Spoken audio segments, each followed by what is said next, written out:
Hello and welcome back to Threaded with Fibre. Normally we're in the butterfly house, but we're in my own house today because Mr. Beebe has gone away and I can't leave the two dogs on their own. They'll wreak havoc. So what may happen as we go along is we'll get visits from cats and dogs, or both, one or the other, and you'll probably hear a bit of barking. I may try and edit out some of that if that happens, because Willow is desperate to tell me if she sees an ant crawl across the tarmac, and Django just barks because everyone else is making a noise, and yeah, so it can get a bit rowdy. However, we'll persevere and see how far we get. Thank you to all my lovely viewers for tuning in, and any newbies watching, welcome, especially for you. Sit down, listen, I hope you enjoy and come back to hear more stories. It's been a funny old fortnight, and we've had to recover from the little bit of building work that I talked about last time. It was a quiet Easter for us. I hope you all got what you needed from your Easter break, and if you're still on a break because schools are closed, they certainly are in the UK, then I hope you are still enjoying or getting a chance to enjoy your break. I'm drinking today coffee. Mr. Beebe normally makes me one coffee a day, which I have mid-morning, this sort of time. And of course he's been away and I haven't had coffee for 4 days, so I thought, I know, I'll give it a go. I've deliberately steered myself clear of that machine. It's not my kind of technology at all, and the coffee I've made, cappuccino, is quite weak. Fortunately, I do quite like weak coffee, so we'll try and avoid the milk moustache. So, what have I managed to achieve this week in my work? I feel it's been a really bitty sort of fortnight in terms of my fibre work. I haven't been able to feel focused on anything. I've dipped in and out of so many projects for various reasons. I think it's a sort of a finish of my headache, really, where I've been unable to stay on track. But I have managed to finish a couple of items. I finished Snape's Stockings, which is for the attic, no, not the attic 24, the inside number 23. There's a number in there somewhere. Inside number 23 is Harry Potter cowl, and these are for me.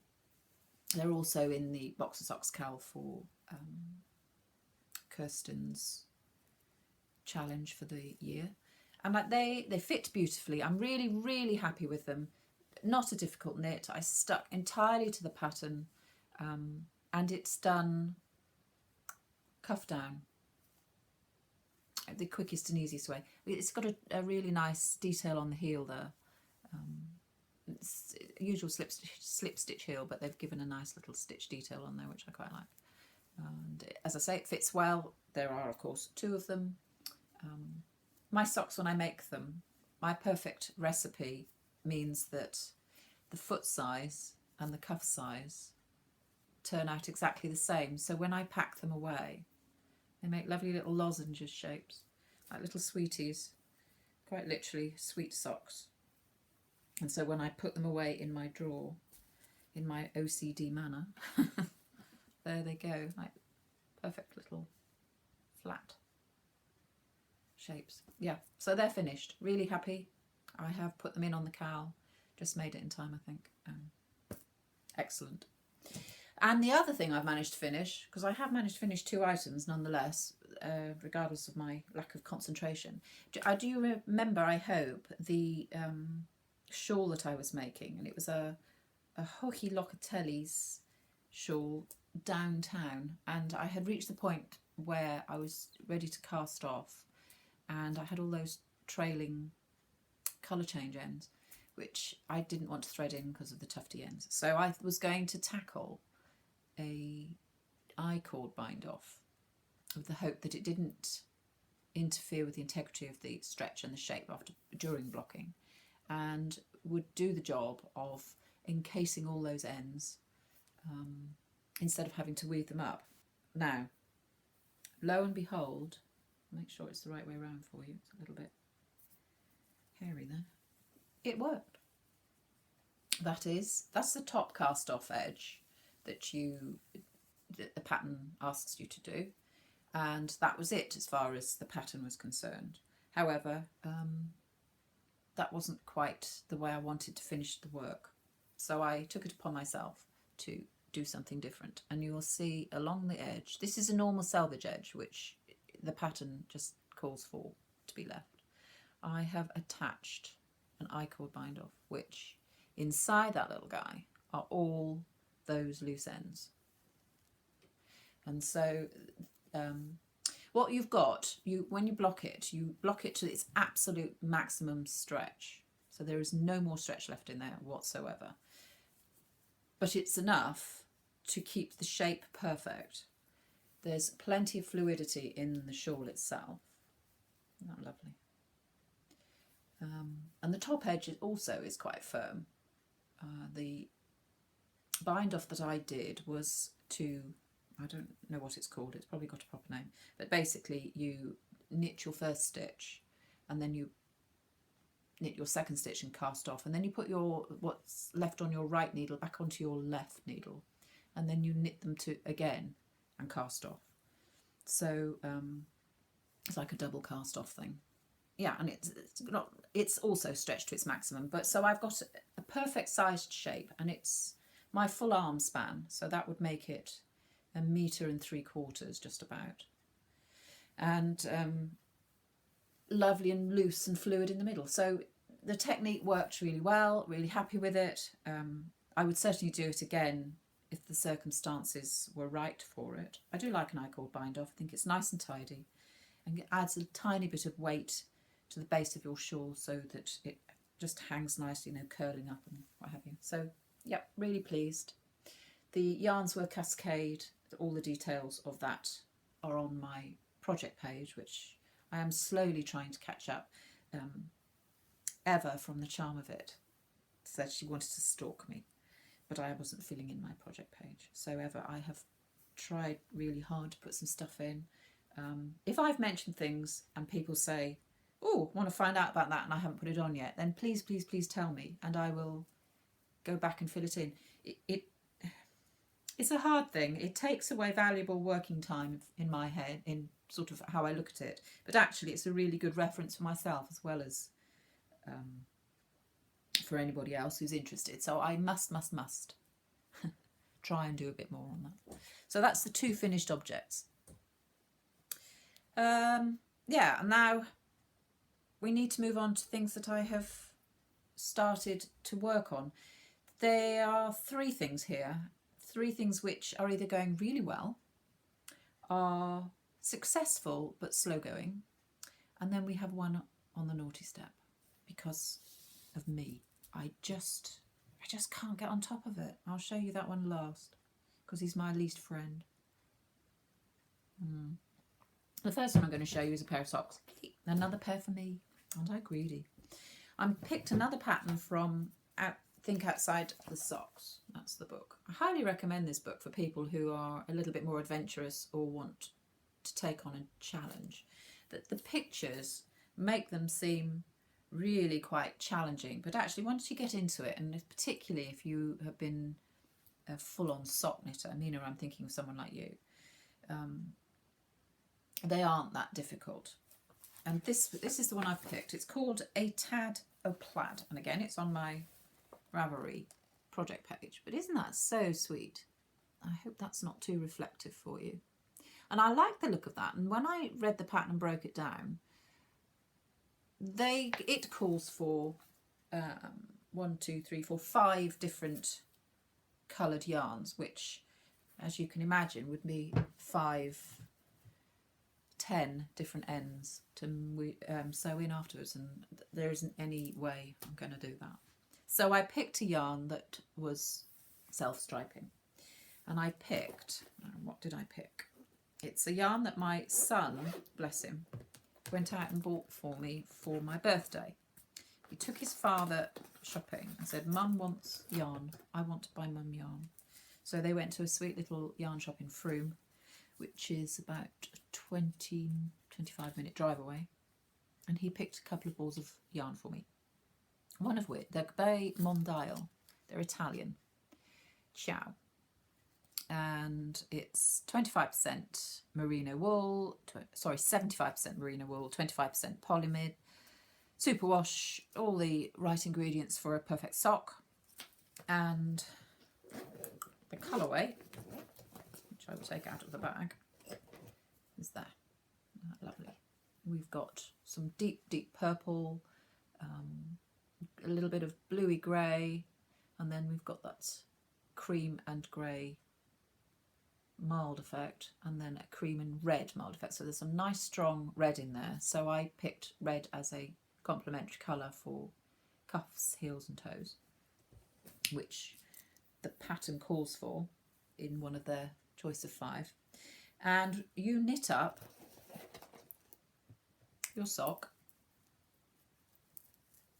This is the second sock by a simple pattern with some pearl, I suppose what you might call uneven rib actually. We've seen that on many patterns in its various forms, and I've got, this is a toe up obviously, which I quite like. You run sort of the risk of if it doesn't fit, that's a lot to undo to fix. That's why I tend to pick the cuff down, because then I can just adjust on that toe piece if I've made the sock too long or too short. So that's a bit of a risk. But I do like the way the heel turns and the cuff goes up on a toe-up sock. I don't like the cast off on the cuff though, so I will endeavour to stick mostly to cuff down, because you get a much tidier top edge on your cuff in my opinion. However, so there we go, we're knitting up this sock and putting in our little pearl stripes, if you like. And all very fine and dandy, and I knitted my sock, and then we had to give our vertical stripes. Now I have seen on Instagram, I think he's Knitting Daddy, he has a oral podcast and he does it with a chap called Joey, and Joey was talking about, I was listening to it this morning, and Joey was talking about surface crochet, which gives you a vertical stripe on your knitting. And I've done it before, vertical crochet on crochet, but I haven't done, and I've done a little bit of vertical crochet on, surface crochet, sorry, on that blanket that I showed you last week that is a family heirloom to be. So this sock was all about the surface crochet in the end. And here we go. So your little striped effect on the pearl bump gets filled up by this surface crochet. I'll take it off the blocker. I've kept it on the blocker because again, it's this cast off thing. I was pinning it up to see if I could stop the curl over. I'll talk about that in a minute, but we'll stick with the vertical crochet for a minute. The surface crochet. I keep calling it vertical crochet because it is vertical. Surface crochet. There he is. I haven't put the sock on and had it on my foot for a little while to tell you what it feels like from the inside. Initially when you put it on, it feels the knitting side on the wrong side. So you've got your pearl bumps on the right side and then the knit stitch on the inside. Normally that becomes quite soft and pliable within the wear of the sock. Now at the moment, bearing in mind this is a sort of a brand new virgin sock, never been put on your foot, the stripes are, I'm quite conscious of them inside. Now I'm sure that won't be the case as wearing goes on. I'm going to show you the inside in a minute. So this, I feel, is responsible partly for my migraine, because the phone, excuse me. Okay, that turned out to be a wrong number. Where was I? Yes, I'm holding this one to bear for my migraine. The surface crochet technique on a flat piece of fabric is really easy. If you can crochet a chain, you can do it, and you just literally take it anywhere you like, really. The pattern provides you with lovely channels for this because it's all about keeping it comfortable on your foot inside, I think. And it's totally successful and well done for thinking of the idea. But trying to do surface crochet inside a woolen tube is really, really aggravating. My OCDs made me go back and do several of those so many times because they just weren't tidy enough. I mean, I love them now. They're really quite uniform. Or, and the other thing is, of course, I couldn't always see whether the crochet hook was in the right hole. So when I flipped it inside out to check it, sort of I'd got down to here and all the way back here, I'd discover that I'd fallen out of the channel on the inside. I'll show you the inside to see what I mean. It looks lovely and neat, but there we go. You can see how they sit inside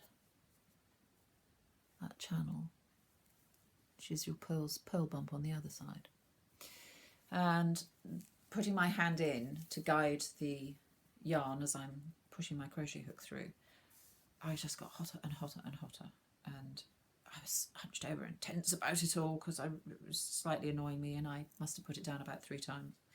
But once I picked up a rhythm, each stripe probably only took about 10 minutes, but it seemed like hours. Would I do it again? Yes, I would.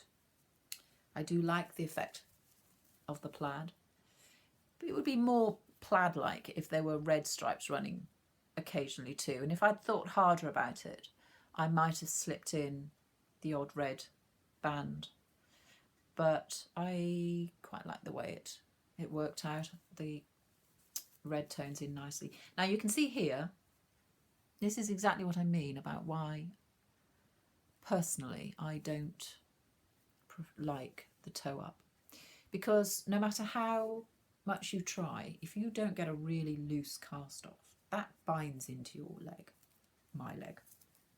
So I've done a really loose one,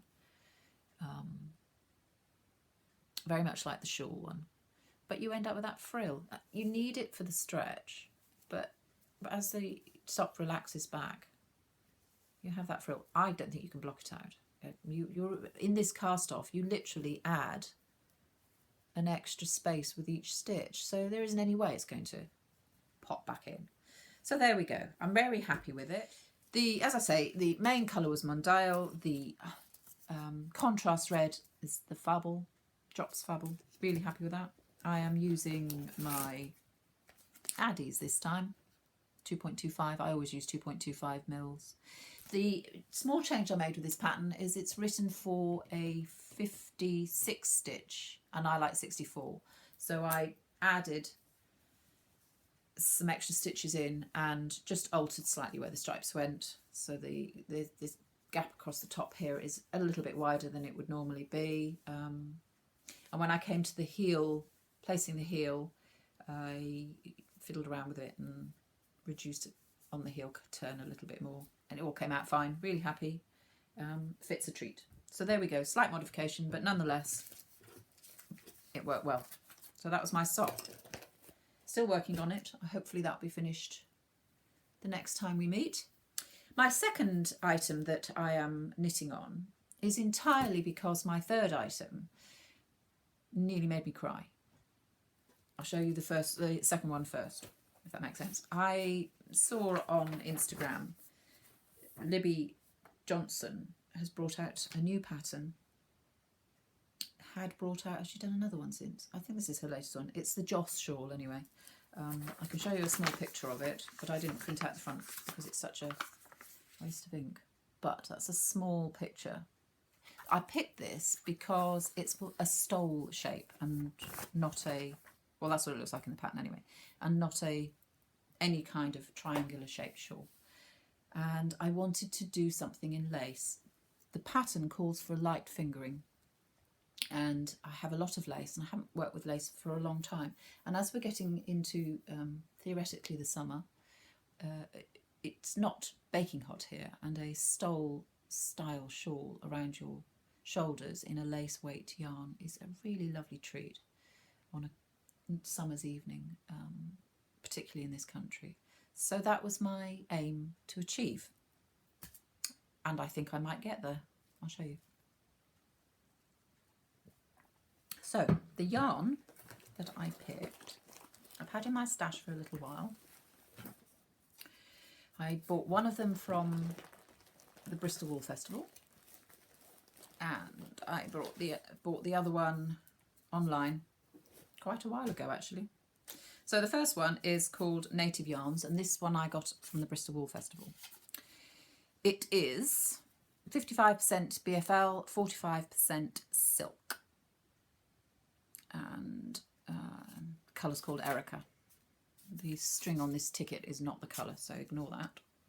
So that's the ticket. They are a small company. I don't think it says exactly where they are. No. They have a website though. www.nativeyarns.co.uk. Lovely couple. Husband and wife team. So that's one. And then the other one, the complementary colour, is from the Dublin Dye Company. That is its colour. Silk and lace. So this is again BFL wool, 55% BFL wool, 45% silk.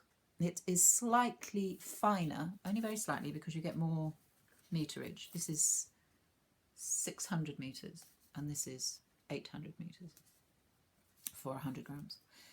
So it's slightly finer but negligible really. It doesn't change anything in the knit. And this is how far I've got so far. I'll just show you the colours of the yarn so that you'll get a really good idea. This is the Dublin Dye Company. See that? Beautifully soft. So the BFL will give it some strength and the silk gives it such a soft feel. And this one is the Native Yarns, which is more purple. So if I put them together as a block, you'll see there's a nice contrast there. Enough. Tonally, they're probably quite similar, but I didn't want too much of a contrast. The colour, I think the colours were working well. As you will see in how far I've got, I have done the first section. So here we are. This is, it looks like something from Dr. Seuss at the moment. Or a funny pair of shoes. It's a lovely, lovely stretch. And it's fine enough to not feel like you're wrapped up in a winter shawl. This is one end of the stole and I'm assuming it's going to grow out that way. So you have this really quite unusual end to it. And I've never done this striped technique before. It's fascinating. I don't want to hold it up too much to the white because you then lose the colour. You can see it's got a spine down the middle there. Lovely. And it's very, very, very soft. I'm going to have to soak it because even now that is still slightly itchy for me, but as you all know I react quite strongly to them. But it's a dream to knit, very rhythmic, very easy pattern to follow. As long as you keep your count, you can see quite clearly from the instruction. That's Django. No, that's Willow. I wonder who's walking by. We'll see. Yes, as long as you remember where your increases are, you don't need the pattern for that section. And the stitch count is easy to maintain and to check that you are following correctly. So pleased with the way that's going. I don't know whether that will be finished for the next podcast because there is a long way to go with that yet. It is a very, very big stole. I don't know. Yes, she quotes her measurements as, from when blocked, 103 inches long and 18.5 inches wide after blocking. So we'll see what I get. Her pattern is light fingering, so my shawl will probably be a little bit bigger, but we'll see. So that's going swimmingly well. And its little chum, which I put into timeout, is not.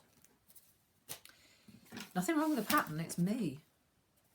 I think I mentioned this.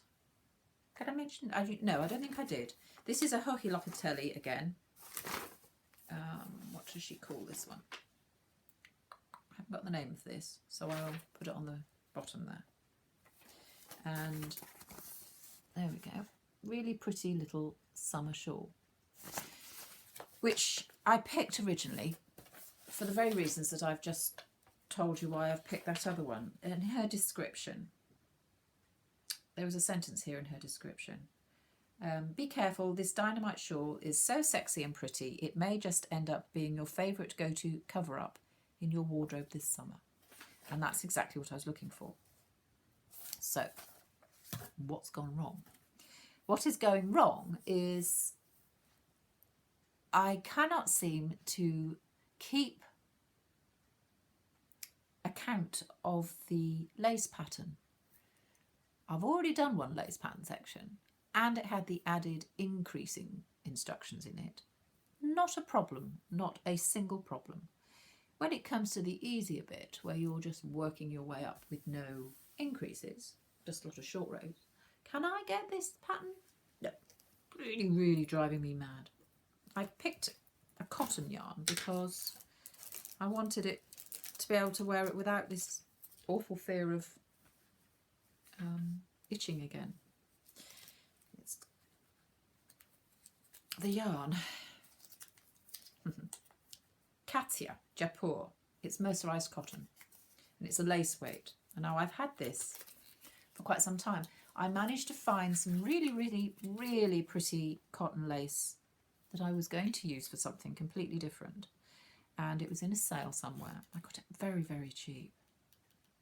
I really can't remember how much, but I mean, we're talking under £2 for this 150-gram ball. And so I bought quite a few of their variations. And then, so I don't know, something happened. It was quite a while ago now. I really can't remember what even I was going to make with it. And I didn't use it, and it's been sat on my shelf for ages and ages. But the colours are so pretty. I thought I've really got to use this summer. So I picked this. Now, it's a 50-gram ball, but you get 280 metres in your 50-gram ball, 306 yards. And the pattern calls for about twice that amount. I can't remember off the top of my head. This is the colourway that I picked, which is really pretty. You can see how fine it is. It feels quite cool in your hands and quite soft. There's no restriction like you often get with mercerised cotton. It's quite pliable, and it's knitting up like this. Hello, Willow. Now, it's going to need a block for it to get the best. Willow's just trying to round up a cat. She may bark in a minute. And Django's gone to investigate. There goes a pair of monkeys. So, yes, it's going to take a lot of blocking. But that's a good thing, because what it will do is open up that stitching detail. So that's the end of the shawl. See how it stretches every which way, but with blocking. Sorry about the needles. And that's the lace panel there that I seem to be having so much difficulty with further up. Hello, Django. Do you want to come say hello? Come say hello. Yeah. Hello. Here's our Django. Here he is, yes. Have you been a good boy? No bucket. The last time you were on this film, you had a bucket on your head, and here's Willow. Do you want to come say hello, Willow? Come. Come say hello. And this is Willow. Yeah. What are you telling him? Is it naughty? Yeah. Oh, thank you. Yeah, so the shawl is coming along. As I was saying before the dogs were interrupted, that's the section of lace I'm having trouble with. I will tackle it. It will come out of its enforced naughty step bag. And I will hopefully have a more improved shawl to show you next time. It's a very rhythmic knit otherwise, a lot of moss stitch and lace stitch and various other bits and pieces. And I will be very pleased with it in the end. I think it's one of those shawls that's going to suddenly bloom when you block and stretch. So we'll see. And again, I will enjoy wearing it. So that's pretty much all the knitting that I've got right now. I'm going to talk now, as promised last time, about some sewing.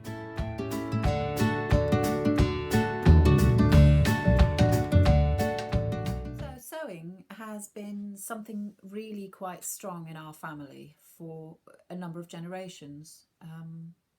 My grandmother, from my own personal recollection, was the seamstress in our household. My mother did what she had to do and could repair and put buttons back on and things like that, but took no pleasure in it.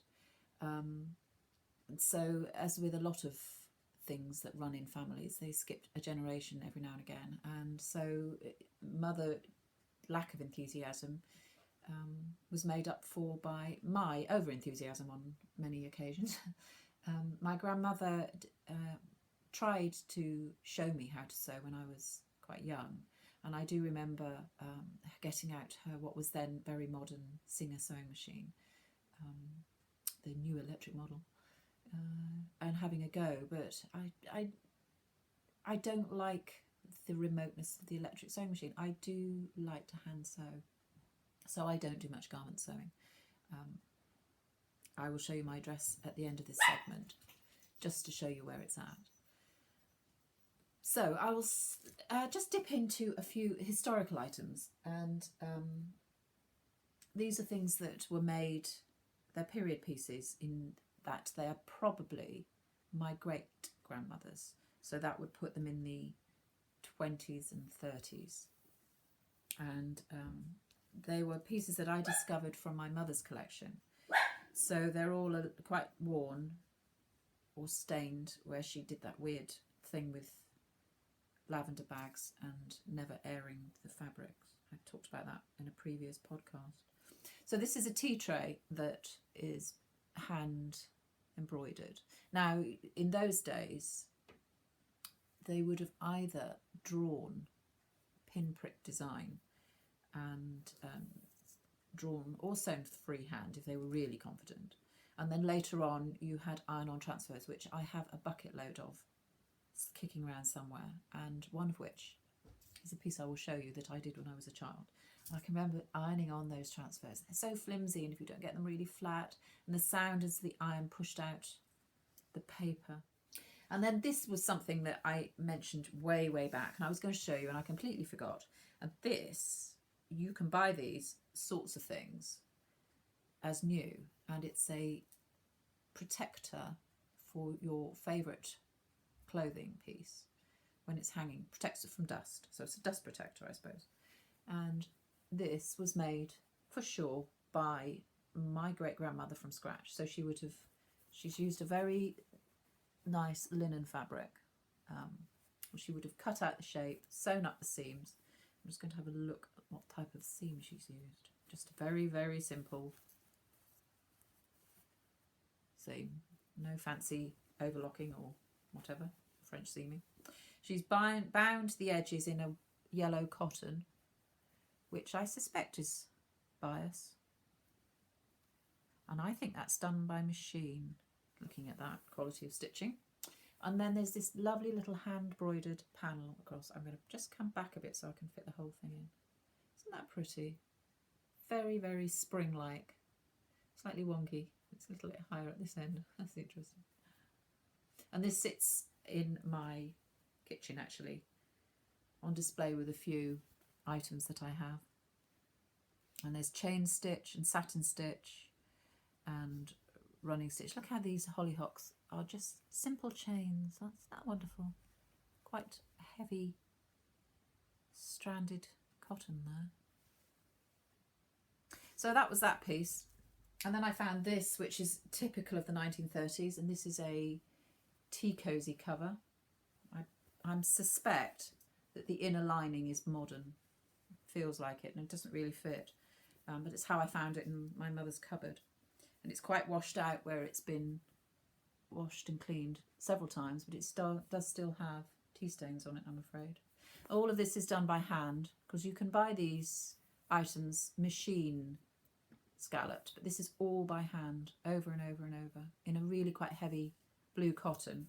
And then it's cross-stitched. Simple cross-stitch pattern, but so effective, so pretty. Very period, so that's the 1930s. That would have definitely been my great-grandmother again, and probably used a lot.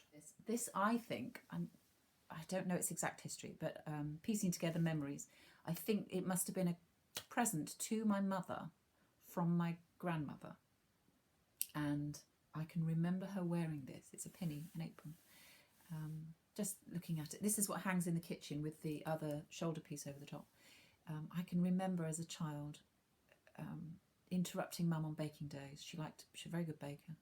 And she used to pat her hands, floury hands, and wipe them on the fronts of the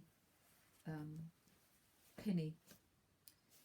Gosh, it's a childhood memory, it really is. And so this is what I keep in my kitchen, and it's completely made from scratch by my grandmother. Now, as I say, she was a seamstress, so I'm more than positive she would have made all of this. It's clearly hand embroidered, so that's the top panel.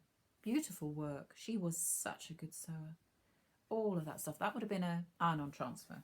And so she's put a piece across the top, and she's made this simple shape and embroidered same piece on the tops of the pockets, which that's where my mum put her flowery hands.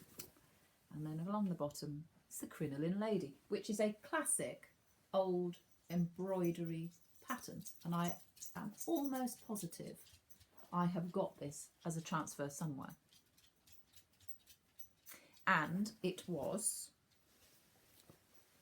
the major piece that I did as a child that I've managed to find. So I have done the crinoline lady, and I have found it. And looking back on it now, goodness me, did I ever persevere that hard? But nonetheless, it's quite bright and cheerful. That's the wrong side. Tee-hee. And there's the right side. I have no idea what I thought I was making. But the fact that I persevered and finished it off is astonishing. It's folded up because I keep it in a cupboard. Maybe I'll frame it. It's quite pretty, isn't it? So the crinoline lady, very classic embroidery pattern. It's a classic because it uses quite a variety of stitches. From what I can see here, we've got satin stitch, French knots, chain stitch, running stitch. There's no bullion. A lot of French knots. Oh no, that might be a bullion stitch. Yes, and there's bullion roses. Not in here, please. They're going to now chase each other. I might have to pause them. So there's your bullion, which you can see from the difference. That sticks up quite high, a lot of texture, whereas satin stitch, which is that one there, sits really quite flat against the surface of your fabric. So depending on how much texture you want to put into it. So there she is, the crinoline lady. How nice to have found her. And my embroidery journey kind of went on from there, really. Embroidery, it's one of those things that's quite faddy. It's not popular at the moment in terms of a home craft. I'm sure there will be plenty of ladies out there or gentlemen who could argue that, but you don't see and hear about it, and unless you're specifically looking for it, it doesn't really pop up very much.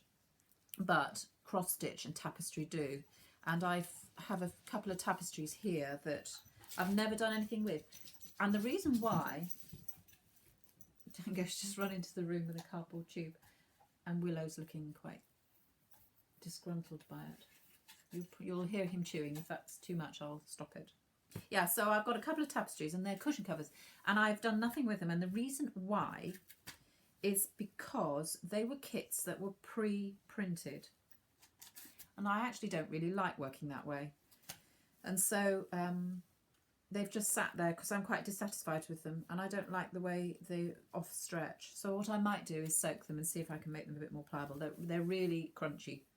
And this was the very, very first thing that I crocheted, and it's a K-facet design, tapestried. It's a K-facet, and it's quite a classic picture of his. The fact that the moths haven't got to these is amazing, because I think I might have made this about 25 years ago. That's how long it sat in the cupboard. See, and that is a single cross tapestry stitch. So you can still see, if you move it around, you can still see the canvas holes there. So the cross only goes one way. And this is a second one. I don't know whose this one is. Whose is this one? Creations.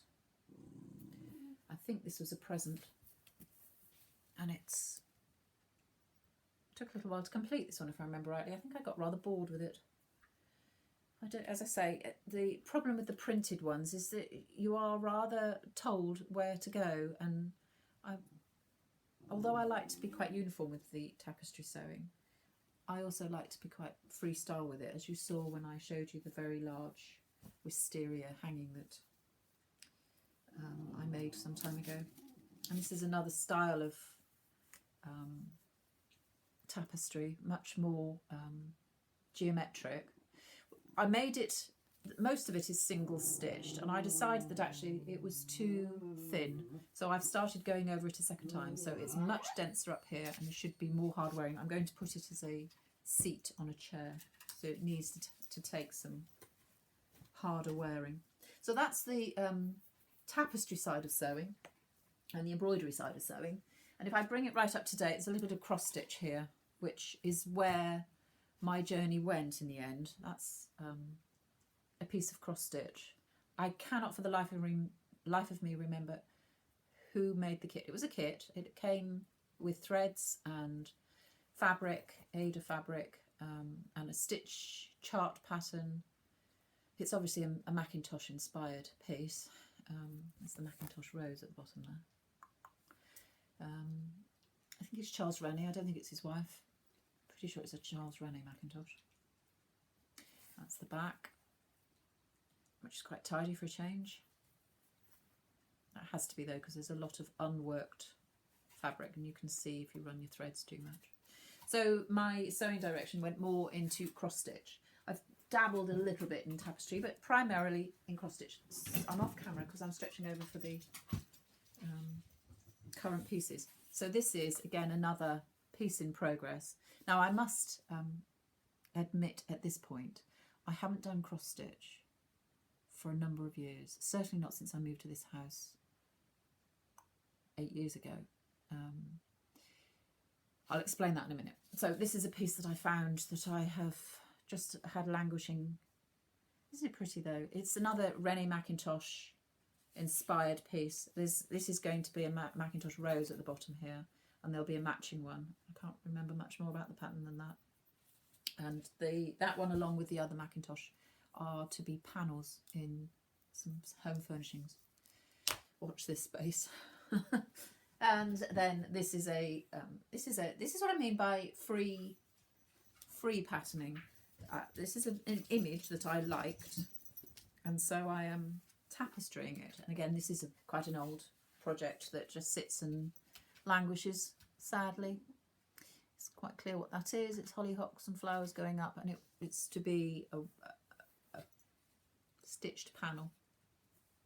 And there's no printing, just I don't know what that count is on that Ada fabric. Quite a large one, because, am I doubles crossing that? No, I'm not.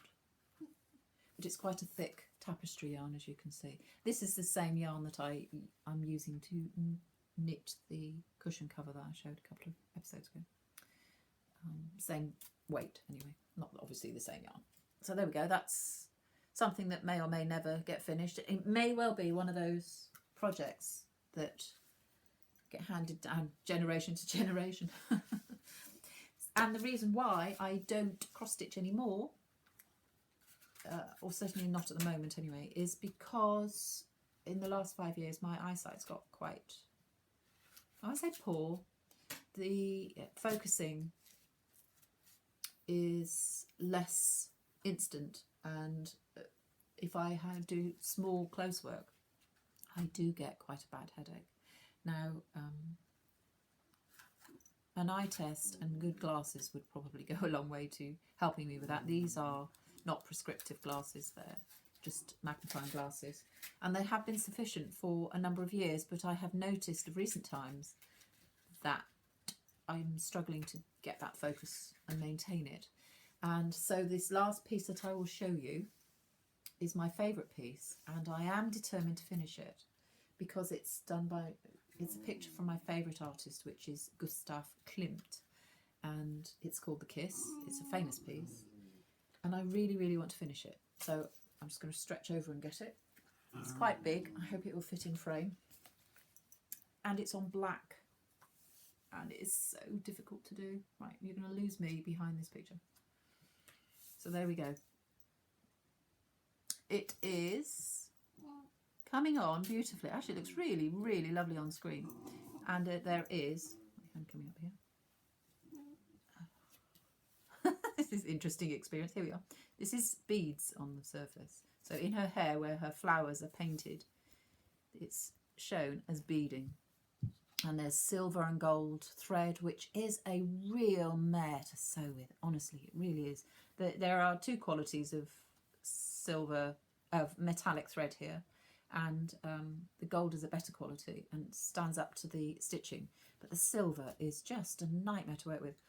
So you have to have very short ends, which means you're constantly stopping and starting. However, yeah, it's a treat. It really is. But, and this is the fundamental problem for me, working on black. We know knitting in black fibre is difficult, but sewing into black, it has to be backlit, and I find it very, very difficult to see the holes. Look at the colour changing in that. Is that extraordinary? It comes as a kit. You can either buy the pattern and then separate all the threads separately, or the whole kit. Now, I had bought this, again, this is going to be a bit of an admittance. I think it must be 10 years old. And I last worked on it about 7 years ago. I will finish it though. I will, because that will look beautiful on my wall. It's lovely. The real total reason why I'm a Klimt fan. So those are all my historical sewing pieces. I'm going to round it up with showing you my dress. But before I do, I found this. This is a bit of an indulgence on my part and a memory that I don't have, but I want to record so that my daughter will look back and understand the importance of this. So please excuse the indulgence, but you might be interested.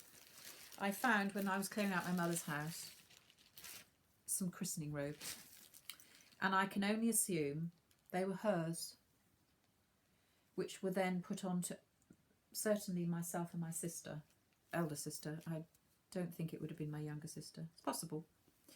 Or, excuse me, Willow, please. Good girl. Or they were hers and her brother's, because of course boys back in the 30s and 40s would have still worn the same robes as were handed in through the family. Anyway, this is the slip, and this would have all been handmade by my great grandmother, and my grandmother would have worn them, and then my mother. And so this is an underslip. Look how they tie it up with little cotton strings. That's the back around the waist there. Quite a simple thing, but so pretty. But what's absolutely fabulous is this at the bottom. Look at that lace hem. Isn't that pretty? So there are strips sewn together.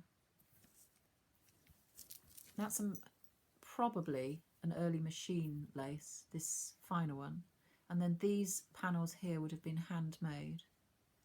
And that's a lovely cotton lace. I would imagine that's quite fragile now, so I'm not going to pull on it. And the weight of cotton for a slip, the quality is stunning. I mean, you get outer clothes in modern days that aren't as nice as this. And all the seams have been French seamed, so there's no looseness to that. So that's the slip, which I think one of the reasons why it was made so pretty is because the posh layer would have been taken off after the ceremony, and then this would have been worn by the baby with probably a little matinee jacket of some description. Because I don't know whether the camera will pick it up, but there is some kind of yellowing around the neck. Now that's obviously where the baby was fed at some point, and you wouldn't have wanted that on your top layer, which is in the bag. And this is exquisite. Isn't that just beautiful? So we've got little buttons, just two, hand sewn and machine sewn. Let me just look at this stitching. It is top show machine. That would have been a hand crank. That is stunning. I'm getting sidetracked. There we are. Look at that panel on the front. That would have been worked by hand, and I am more than positive, fraying a little bit, that my great-grandmother would have done that. That's all done by hand. Now there's a name for that. If I can remember, I'll look it up and put it on the bottom of the screen. There's a name for that type of embroidery stitch. And then it comes down to this detailing on the bottom. Now this would have been, it's simple for, in terms of, you know, think about the royal robes and all of that malarkey. But actually, I think this would have been considered... Chester cat. This would have been considered quite a luxury. My grandmother and great-grandmother owned a shop, so they were in retail. They had a grocer's. So they wouldn't have been overly wealthy, but they wouldn't have been poor. They're probably middle class, lower middle class maybe, in terms of historical classings. So this would have been considered quite luxurious. And so all of that is stitched, made by machine, but by hand effectively. It's not mass produced. And that, the inside, that tucking. Yeah, it's lovely. So it's a bit of an indulgence to put that on the film, but I would like a permanent record of that, so that should something awful happen with these robes, then at least they will have been preserved one way or another. So I will finish my sewing section and largely all of the items with an update on my dress.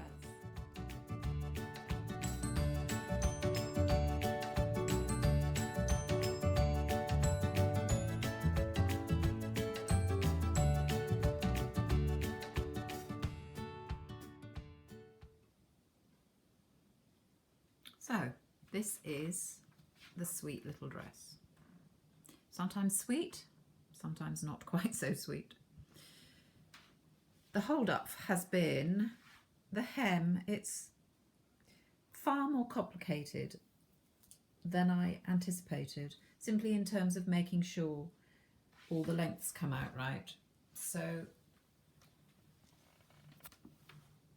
what I've done is I've taken the darker fabric and given it quite a deep hem. There we go.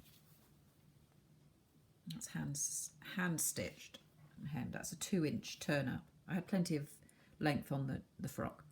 And then the lighter layer, I wanted to make it slightly shorter so that the dark layer showed beneath, so that it would complement the detailing on the top. And so the difficulty for me has been making sure that the distance is even all the way around. And so I've given it just about the same amount as the detailing at the top, which I'll show you in a second. And that's been quite complicated to achieve. I mean, there's nothing difficult about hemming, but getting that measurement and making sure it's even all the way around the base of the dress. And so I wanted it to be approximately the same as the binding that I put around the sleeves, which I think it's successful. This is the modification I put in. The reviews on the pattern in the book suggested that you allow for a larger sizing. The patterning was coming up quite small, so I allowed what I thought was sufficient, and I think over allowed. So it was a bit loose around the bodice here, so I've constructed these ties, and they absorb the approximately 2 to 3 inches each side that was too much.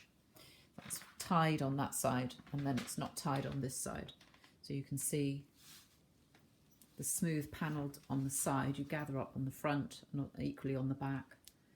And then this just mops up the extra couple of inches, and it gives a nice shape to the bodice line. If I come round to the front again, when you pull it in, it has a nice shape. I'm just going to turn her slightly for you so that you can see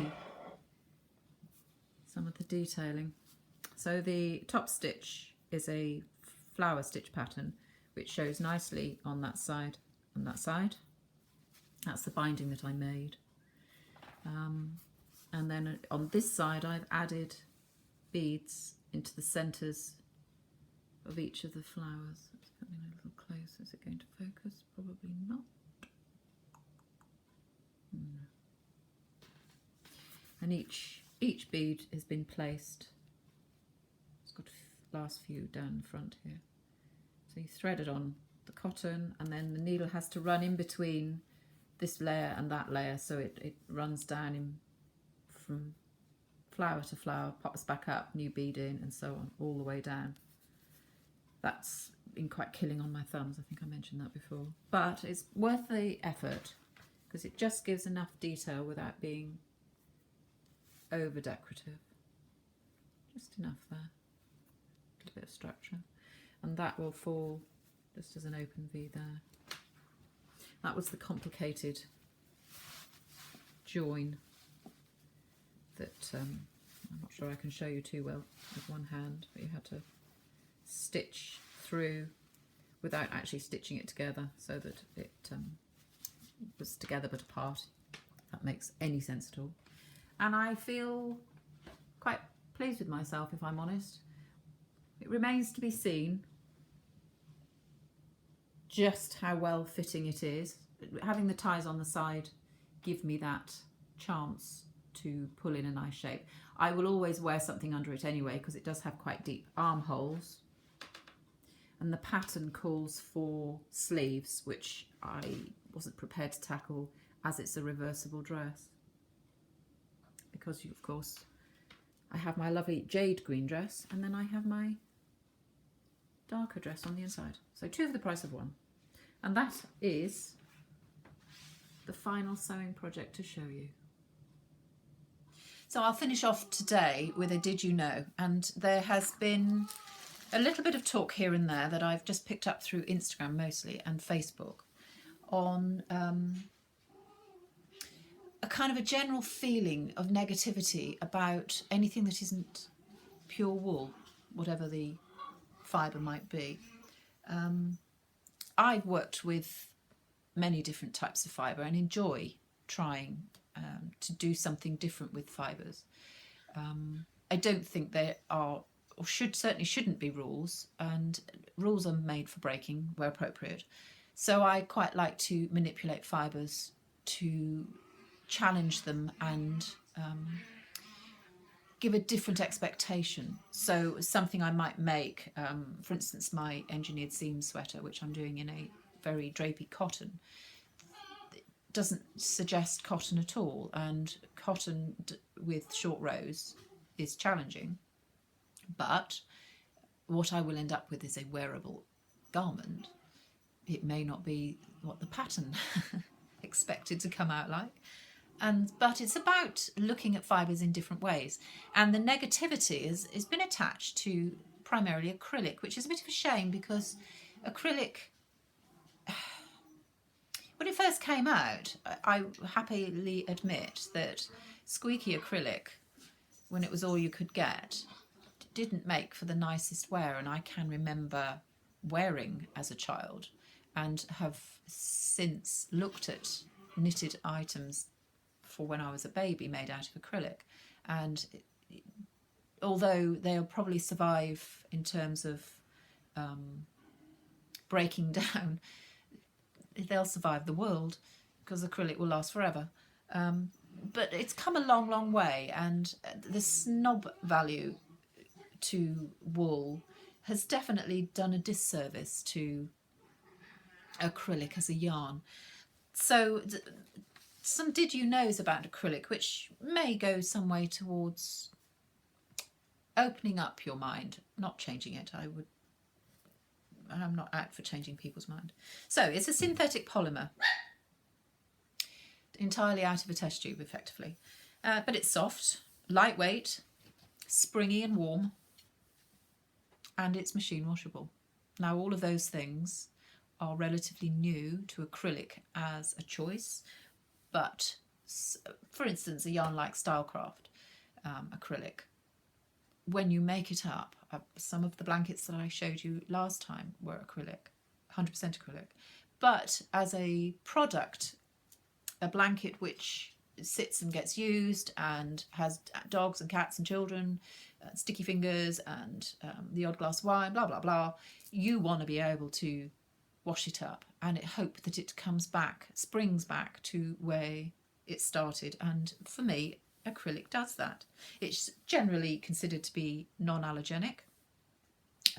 Some unlucky souls sometimes are allergic to acrylic, but then they'll use wool. So it's durable and outstanding. It has outstanding wickability. Now I'm reading some notes here just so I remember to tell you all the details. Wickability. What is wickability?